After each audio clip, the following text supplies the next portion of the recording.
You have one precious life. How will you make your money work for you? It's time for Sage Money Conversations, where your financial happiness and confidence are always the subject. Here's your host, certified financial planner, Barbara Norman. Hello and welcome to Sage Money Conversations. Today we have Joe Nunziata with us. He is a special guest. Joe is a best-selling author. He's a spiritual life and business coach and a professional speaker. He talks about how to make permanent change in our lives to clear negative energy and break destructive patterns.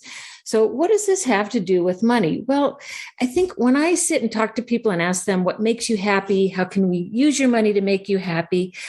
So often I come up with fear, shame, avoidance. Like people really don't know how to embrace life. And so, Joe, I am so grateful that you're here with us today. Joe, talk to us a little bit about, you talk about this karmic cycle and busting that karmic cycle. Tell us about fear, shame, and where do we even start with kind of breaking some of these feelings up and moving forward? Yeah. First of all, thank you so much for having me. I truly appreciate your work and having me on. And thank you for being so gracious to have me with you. We'll jump right in. I'm from New York, as I said, so I'll jump right into it. So one of the things that I think is important for us all to understand is shame is the original sin. So we all have shame. And of course, it manifests differently in different people based on their karmic journey. And the real shame, where it comes from, is we leave source energy and choose to come here and have this individual experience. So by leaving source, we have the built-in shame. So that already exists in all of us. Every single person's got shame. So then the question for our listeners, Joe, tell us what source energy is. So we're all one energy and we come from source energy. So this is kind of, in a cosmic way, we are all one. And then we choose to come here and have an individual experience to come here to the physical world, or what we call the third dimensional world, the physical world.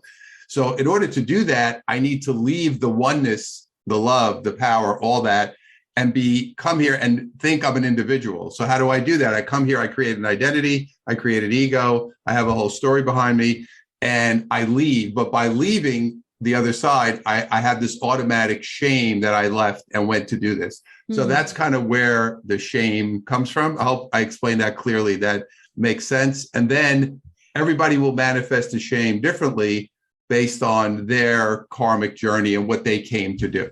So give me an example of that. Someone that you've worked with. Yeah. So I'll tell you about myself. So I came here, I went bankrupt twice by 30. I had a lot of shame about myself, a lot of shame about my value, a lot of shame about, and I have an abandonment issue as well. But so the feeling of shame, of unworthiness, not being able to receive, all those deep feelings that I carried for a long time, and I worked like a demon, like nobody you've ever seen. And the harder I worked, it was the worse it got. I just couldn't get anywhere. And finally, because I was so frustrated, I said, I need to go look somewhere else. This whole set goals and work 80 hours a week and this American Western society story, it was not working for me. So I actually started going to therapy, which was something I would never do, Catholic New Yorker, but Italian as well. So went there. And then from there, it led me into the metaphysical and energy work. And then I started to realize, okay, this is not, I have to change everything about my beliefs and start working from the inside. And that's when I started to see changes in my life. Okay. So if someone were starting to tackle some of their kind of feelings of inadequacy or fear, where would you start with them? So the first thing you want to do when you want to clear the feeling, we all have this feeling, but we, as we were talking about a little bit earlier, right? We came here to have a certain experience. So I know that people get upset when I say this, but you actually chose your parents before you come. Some people don't like some people say to me, no way, I'm picking that. So we did. So we didn't really mean it. Sorry. But it's not about good or bad. It's just what you chose. And you chose your identity. You chose to be male or female. You chose where to come in. You chose all this stuff before you got here. So now you come and it's like, I have this karma that I brought in and I'm going to live this journey. Now, most of us are going to start out because we're just kind of going through life. And we're doing things, and eventually you start to create patterns that some people see and some people don't. As you start getting a little more aware, you say, okay, I'm noticing I keep kind of having the same, whether it's relationships, health, money, jobs, whatever the case may be. So now all of those experiences are tied to an emotion that you have not resolved. So it doesn't matter what it is. So let's say you have bad, I had a lot of people over the years, bad relationships, kept attracting certain people that treated them a certain way. So what we want to first say is I want to identify the feeling. And I will tell you, Barbara, this is challenging early on because it's not just, oh, I'm angry, I'm upset. It's really getting down to what are you actually feeling. So I would have people sit in a meditation, or first we would just talk, but then I would take them deeper. But it was just about saying, how do you actually feel? And most people would stick with the basics. I'm upset, I'm angry. Or what people do, because they've been trained, is they will go into the victim energy of say, well, that person's a jerk, or whatever, all that stuff. This is why you're stuck, because your energy attracted that person in. So you've got to sit there and say, how do I feel? So you've got to drill down beyond the anger. The anger is always first, usually that surfacey feeling, or you're upset, whatever, and then get down to how did this make me feel? And it's always going to bring you down to unworthy, unimportant, what are these feelings that I had? So then you want to say, where did this come from? And it came from your childhood. It's going to come from your experience here, which you chose, by the way. So the feeling you chose to have was given to you through your DNA, and then also through your experience growing up. So now, if I came to feel that feeling of unworthiness, but I chose to manifest, see, here's the part that's fascinating. I could manifest my unworthiness in money, and you could manifest your unworthiness in illness, but it's the same feeling. So that's what makes it interesting. You say, well, I feel unworthy, but I manifested it here, but you manifested it there. So now I have to say, who made me feel like this when I was a kid? Where did this come from? Because we have shame, but then all these feelings become, elevated based on how we grew up. So then you're going to end up tying it back to your parents. It's usually going to be, well, everybody's different, but generally you're going to say, well, this parent made me feel this feeling and this parent made me feel this feeling. And you will have a lot of emotion about it. And generally people are really angry about it. And what they won't do is allow themselves to say, I'm really upset about this. And I have a lot of hatred toward my mother or father, especially growing up Catholic. We were never allowed to say that. So you have to allow yourself to feel that feeling and flush it out of your system. So you release the energy. So what's happening is we're holding the energy because we're not allowing ourselves to go into it and accept that the feeling is there. Okay. Let's take an inadequacy of some kind. And let's run our listeners through, how does this work and how do I now start breaking out of that pattern? So let's take your example of inadequacy. I'm feeling really inadequate or very fearful, especially right now with everything that's going on in the world. Right. There's so much divisiveness in politics. We've got this politics, and now Ukraine is being invaded and the markets are crashing. And let's take this fear around money. What do I do with that? It's like people are feeling paralyzed right now because they just are so unsure of what's going to happen. So what will happen is this: when we have events happen in the world, every person will feel it differently.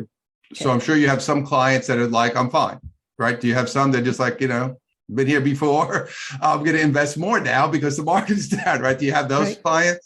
Of course, yeah. Right. So the question you say to yourself, how come those people are fine and these people are not fine?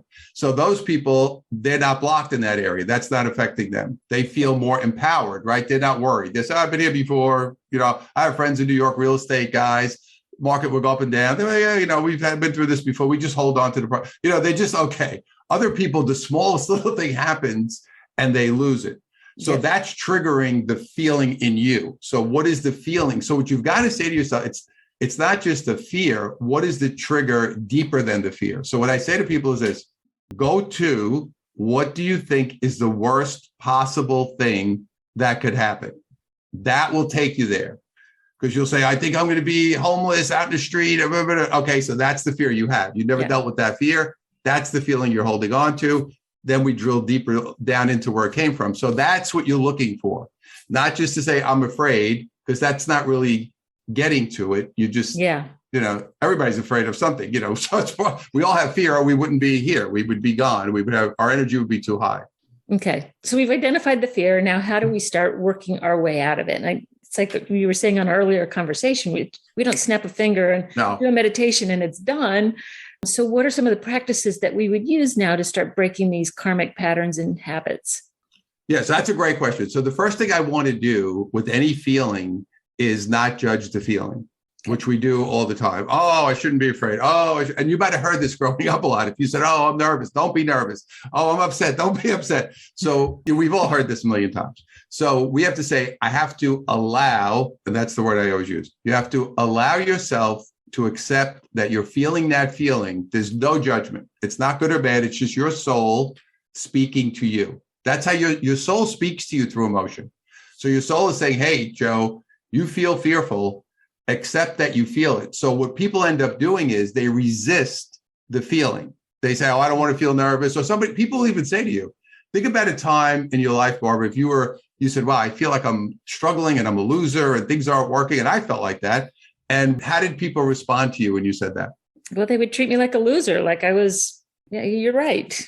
You're right. If you believe you're that, you're that. But would certain people say, oh, no, you're a good person. You're okay. Would you get that response as well? I think, yeah, some would. Uh-huh. So you get that too, right? People say, oh, no. So what you really should say is, well, okay, if that's how you feel, you need to accept that.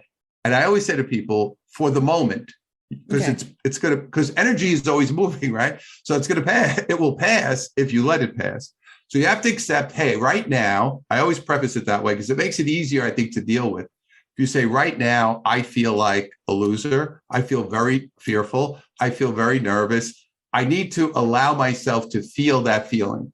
Just by doing that, it eases all the tension out of it because you took off the resistance of what's going on, right? So what we learn to do, we want to fight the feeling instead of saying it's okay. See, it's really also part of the shame we talked about earlier is you have to make it okay to feel that feeling. Because even though we would say it's you shouldn't have a negative feeling like fear. Well, you can't be human and not have fear, a feeling of fear at some point, right? So it's like saying, hey, right now, this is how I feel. I need to allow myself to feel that so I can let it flow through me. And then if it triggers off, it may trigger off. A lot of times once you open that door, it'll trigger off an event from when you were younger. You'll say, oh yeah, I see where this came from. Maybe we were kids and we had no money to pay our bills and my father yelled at me and that's what I'm feeling now. So that's where it anchored in there. Mm-hmm. So now I'm afraid I'm going to have the same fate because now look what's happening. A few things didn't go well. So these are all the things but the first real thing to me, the thing that makes it move quickly, once you allow it through, it's kind of like a screen door. It'll just pass through you. And then you can deal with some of the deeper issues if necessary. But in many cases, I will tell you that alone helps people just relieve that distress that they have. That's amazing. So, okay, so let's say we go through that process and I could see how just allowing that feeling would take the tension out of it and just kind of let it drop, sit with it. Once we've done that, how do we start now moving into a more positive space? So the thing I think that's important, actually, you mentioned it to me earlier when we were talking before the interview, which is you have to see yourself as a creator and that you're going to create the space. And like you were saying to me earlier, I've asked people, what do you want? They can't answer. So if I don't know what I want to create, I have nowhere to go, right? I'm just kind of sitting here. So now when I say create the space, the first thing I'll ask people is, I'm not talking about stuff. I'm not talking about cars, houses, whatever you want, which is fine, whatever you want to have, that's great. But we create the emotional space. So the question is, when you wake up in the morning, how do you want to feel every day? That's the first thing you should think about. How do I want to feel when I get up? Because here's what happens. Once I get to the feeling, my vibration of energy will naturally create the situation to make that feeling a reality.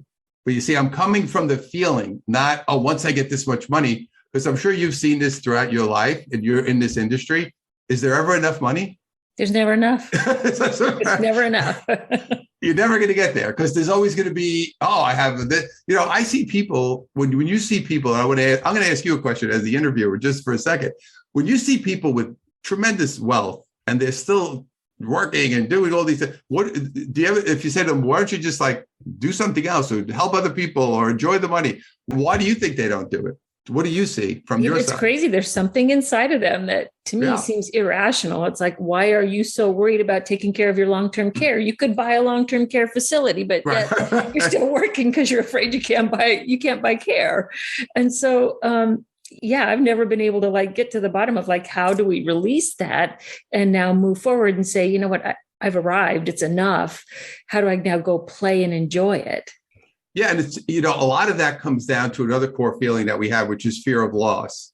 That's a big feeling for people. Like, I'm going to lose it no matter how much if I keep getting more and more, the chances are better. So the fear of loss, which we all have, especially if we've had it in life happen to us. So that's part of it as well. The other part is the ego part of the money. And the ego drives, the negative ego is an insidious son of a gun, because it's going to keep coming in there and saying, oh yeah, when you do this, then you'll be here. Then when you do this, then you'll be. So the ego takes over actually and turns you into, in effect, a 3D or third dimensional monster, which is like Godzilla attacking Japan, that there is no, like, I'm just going to keep going. There's no stopping, because I'm now being driven by a negative energy that can never be satiated, ever. So that's why you see people do that, because of fear and also ego. It's a combination. It's a very dangerous combination that creates that problem. I'm intrigued by this. So we're going to start the day with intention of, I'm going to start this day with the feeling I want to have today is just pure love for everybody around me. We go there. Long term, how does that change that negative cycle that of being in fear, of being in lack, of losing? Well, because you have to remember, chances are you woke up every day in fear, right? We're not aware of it. See, so the thing that's important for people, they're not aware of it. They're just conditioned into the pathology. So I wake up every day nervous. I wake up every day fearful. I wake up every day feeling that feeling.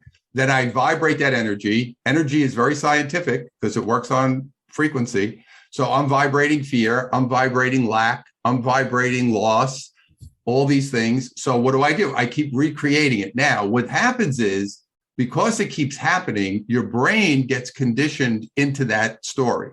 Right. So your brain now says, oh, this is the way it is, right? No matter what I do, I'm working hard, I'm doing this, I'm doing that. But my brain is now conditioned. And part of it, again, goes back to wanting to be a victim. And people, I grew up in a family of victims, so I know it very well, and I've studied this for years. But the bottom line is, people on some level really like to be victims. Oh, it's so much easier to blame your problems on somebody else. I don't have to take control, Yeah. And they like we are a society of victims, but I think once we start taking control of things, we're going to start finding happiness. But you have to be wanting to do that. Yeah. You have to want to leave the victim world, and you have to be, so you have to shift out of the victim energy and say, okay, I want to shift myself into a different space. How do I do that? I do that by setting intention, like you said. So every morning when I meditate, my feeling is I want to feel at peace. Right? Because to me, if I'm at peace, everything's good. Right? If I'm at peace, I'm loving everyone, everything's taken care of, everything's great. So that's for me. So that's my driving factor. So when I encounter things in life, which we're going to, because that's the way life is, that are not in that alignment, then what happens is, as you get more aware, because it's impossible to avoid everything unless you're going to never leave your house, right? So, or never turn on a television or never do anything. So the minute I encounter that, I realize, I need to get away from that. Could be a person, could be a job. I have this with clients. I just fired a client this week. So, because we got to a point of where our alignment we were unable to stay aligned. So I realized that I try, of course, I'm going to go through my process and try to get them aligned. And then I also accept that this is not going to work. See, this is another powerful. So I have my 4 things that I work on with people every day. I said, you're going to be in one of these 4 boxes, or you're going to be in multiple boxes throughout the day. So you're either going to be in love or fear, or acceptance or resistance. So when you're going through the day, say to yourself, am I in a state of love or fear? Am I in a state of acceptance or resistance? So if you see that you're with a situation, it could be a relationship, whatever it is, that you say, wow, I'm trying, I've done it for a while. I have to accept that this will not work. And I think people don't, now I'm not saying obviously you don't want to quit on something or give up, but you get to a certain point where you have to say, okay, I've really done a lot of what I can do, and I must accept. Now, back to shame. When what doesn't work out, do you feel shame? How come I couldn't fix it? Yeah, of course there's that. Right. We all want that total control of our lives, and it's not always us. No, it's not always going to be that easy. And also accepting that it didn't, and if you feel sad about it or guilty, that's fine. It's allowing yourself to say, my feelings are not good or bad. I need to allow myself to feel everything. I love that. And then move on. We talked about a lot of fun things. You were talking about chakra clearing, meditations, and that daily practice. So if you could give our listeners kind of a look, feel of, what would that look like for me? Well, I think everybody's going to do their own thing. The one thing I think it's critical is at some point in the day, you should be quiet. And I think in our world, that's not happening a lot these days. People are not quiet. So you want to get into a space where you say, okay, I'm going to make sure that I carve out some quiet time. Now, I like to do it in the morning because I feel, and I usually meditate twice a day, morning and night. But certain days, if I'm a little busier or like tonight I have something, so I'll probably won't when I get home later. But I get up in the morning, I carve out that time. I wake up early purposely. Everything's quiet. I do my meditation. I sit very quietly. Now, I do a whole chakra alignment, and then I want to go through my energy field. And I've been doing this forever. But if people are just starting out, it's just to sit quietly. And it's maybe you want to do a prayer if that's what you like to do, but also sit there and say, okay, set your intent, right? What is it that I want to feel today? How do I make the world better?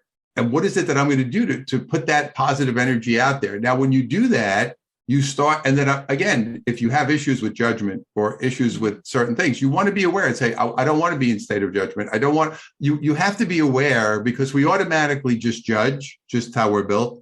Even positive things are judgments. If I say, hey, Barbara, I love that shirt you have on, that's a judgment, right? Because I'm telling you, it's still a judgment on some level. Yeah. But I'm trying to avoid the negative. And I'm also wanting to be more in acceptance, because you have to understand, people are going to do what they do. Now, when I say acceptance, it's funny because people will say, well, I don't think that's right, or I don't agree with that. I said, I'm not saying you have to agree with it, but it is happening. Mm-hmm. I'm not happy to see a war going on in Russia and Ukraine, but it is happening, right? So I have to accept that is happening. So this is part of, I think, where people get a little finicky here to say, I'm not telling you to like it, but you have to accept what is true and what is in front of you. So I think that makes life a lot easier, because it takes you, again, out of resistance space, and also allowing yourself to say, I don't like it, but it is what it is. And if it triggers an emotion in you, then that's something you need to work on. So if this war is triggering feelings in a person, then that means they need to work on it, because it's not triggering everybody, right? It'll affect everyone differently based on your own issues. Right. So we accept it, we approach this day in love, and we stop ourselves along the way, which is great. That's what meditation helps us do, is stop, right, grab hold of the feeling, correct, breathe, move on. So as we do this on a daily basis, and I love this, Joe, because there's so much divisiveness in the U.S. There is this war going on. And if we don't stop and get in a loving space, how are we ever going to heal this world? And I do believe what you're saying. It's like we heal it one person at a time by just being loving with each other. I mean, over and above that, so we take on our day this way, and is it this daily practice that helps us to thrive? Are there other tools in the toolbox that people would use to get out of survival victimhood and into thriving and loving and happy in life? Yes, that's a great question, Barbara. That's a terrific question. So obviously, I want to set my day off, but I am dealing with humans, as I always say. Unfortunately, I have to go deal with humans now, because that's what I came to do. So that's what I do. And inevitably, something will happen with the humans that's going to bother me. So because it's just part of the game, right? So the key to success, in my opinion, because as long as you're here in the physical world, things are going to come up. I don't care who you are. You could be the most spirit, even. Listen, I talk to monks. They all say the same thing. Hey, listen, there's sometimes, I'll tell you, it was hysterical. I was watching a show. My wife and I were watching a show, and there was a monastery somewhere in LA, but like up in like the hills somewhere. I know where it was. And the guy is interviewing the monk, and he's walking around with the monk, and he's talking about this. And the guy said, oh, this must be amazing. It's so peaceful and whatever it is. And he's going through this whole thing. And the guy turns to him and says, yeah, but some of the monks are annoying. So now, I'm like, all right, so now, even if I go up there into the monastery, because we're still humans, right? It's still there. I just thought it was so funny, because you think of like, oh, a monk and nothing bothers them, but they're still human. So what you want to do is, when something ruffles your feathers, it's actually good, because that's your soul bringing something into your consciousness for you to elevate. Right. So somebody annoys you, somebody bothers you, somebody speaks to you a certain way, whatever it is. Now you say, ooh, I don't want to lash out. I don't want to blame that person. They sent me a message. I need to process that feeling. So that's how we move through it, right? To say, well, that bothered me today, but I need to understand what was the feeling it made me feel. So I had a woman I was working with for many years back, but she was executive assistant. And she said, she worked with this boss, and she said, I keep going in there and he keeps, in effect, not appreciating her and saying negative things about her and this whole thing. So I said, well, what do you think about that? And the first thing she did was make an excuse for the guy. Well, he's under a lot of pressure and he's got a lot of things going on, and whatever she said. So I said, well, that aside, that's fine. But I said, how did it make you feel? So she wouldn't, it took a long time. I'm not even going to get into it because it took a while before she said, well, he really doesn't appreciate me. And she started crying. Oh. And I said to her, well, where did that feeling come from? And she said, it was my father. She said, no matter what I did, he never looked at me. He never appreciated me. He never said he loved me. She was hysterical. But what happened was, in that moment, instead of her saying, well, the boss is okay, this is what's going on, this is how people are, she released that energy.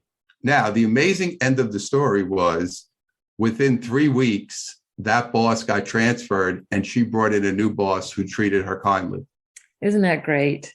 He left because her energy shifted in such a dramatic way. She could no longer be around a person who was going to be abusive. So the universe cleared the path for her. And that's what happens. And that's what happens. Sometimes we get an opportunity to leave. Sometimes it happens that way. But that's the power of energy work, is you do the work and the next thing just will automatically manifest for you. That's amazing. And it is true how we manifest what's in our path, and negative thoughts will manifest negative paths because that's where our soul needs to go and heal. And I absolutely believe what you're saying. So yeah, it's negative emotions. I don't think of it as thoughts. The thoughts will come second. The emotions will always be the key. Always the key. Joe, if you could leave our listeners with one pearl of wisdom, what would it be? Well, I'll tell you, I think we need to, first thing we have to do is love and accept ourselves for who we are. Mm-hmm. And we also have to accept that we're not perfect. Okay. I don't care who you are. We all have flaws. There's certain things I'm really good at. There's certain things I'm not really good. You don't want me doing a repair on your house. I'll tell you right now, that's not my thing. I accept that it's not my game, right? You want me to write a book? I'm there. You want me to fix your sink? No. So, and it's funny because when people come to do work on our house, I'm always like so fascinated that they're so good at it. They look at it and say, oh yeah, that's what you got to do. And they fix it. And I'm like, oh my God, I could have never figured that out. So it's just love yourself for who you are, warts and all. We're all like that. We all have our issues, but we need to restore our power and restore our love for ourselves. So without focusing on it every day, and I don't mean this in an egoic way. I mean, just self-love. Focus on loving yourself for who you are, and then focus on how do I share what I do? How do I share? And it doesn't mean you have to change, you could just be the person who, hey, you're the person in the neighborhood that everybody comes to because your garden people love to look at your garden when they walk by. It doesn't matter. Uh-huh. But it's like, love yourself. That's the key to the whole thing. And I can't love myself if I don't accept myself for who I am. And I think that's where we got stuck, because we're always looking at, what am I not doing? What am I not good at? What haven't I done? Instead of just saying, I don't have to do anything. I just have to be. So when you get to the point where you can just be, that's when you get really powerful. So it's also about not what you're doing, but it's about who you are, what you're feeling. What are you becoming energetically? So we put so much onus on what we do, and it really is irrelevant, because our energy that we put out is so much more powerful and important than anything you could ever do, because that energy is creating everything and manifesting. So that would be my advice for people. But you must, and I'll leave you with, you have to be consistent with your work on yourself. If you don't do it all the time and stay with it, it's like exercise, it's like anything else, it won't work. So it's a practice that it's kind of like a healthy person is a healthy person. Yeah. Right. They just live a healthy lifestyle. A spiritually balanced person, that's what they do. So it's the same exact thing. It's just you putting that into practice and making that who you are. That is beautiful. That is just beautiful. I love it. So, Joe, if someone wanted to work with you, find one of your books, because you are amazing, how could somebody find you and work with you? My main site is Joe Nunz, because no one can spell it. I actually have the other one. So it's JoeNunz.com. So if you go to JoeNunz.com, you can get basically all my info. I have a YouTube channel that I post on every week. I have a whole bunch of stuff. They have some meditations on there that are free. You could also go to Free Life School. I have a free Elevate Your Energy webinar, instant access. So that's freelifeschool.com, but that's also on the main site. So the main site has everything on there. They can find out about my work. You can find your YouTube channel and everything. Yeah, everything's on there. I can't wait to go there and follow you. Joe, thank you so much. Laura, thank you so much. It's been an absolute pleasure. This was delightful. Thank you. Advisory services are offered through Barbara J. Norman, LLC, an investment advisor in the states of California and Texas. The information contained herein should in no way be construed or interpreted as a solicitation to sell, nor an offer to sell advisory services to any residents of any state other than the state of California, or where otherwise legally permitted. All content is for information purposes only. It is not intended to provide any tax or legal advice or provide the basis for any financial decisions. The information contained in this material has been derived from sources believed to be reliable, but is not guaranteed as to accuracy and completeness and does not purport to be complete analysis of the materials discussed. The opinions expressed do not necessarily reflect those of SagePath Solutions and are subject to change without notice.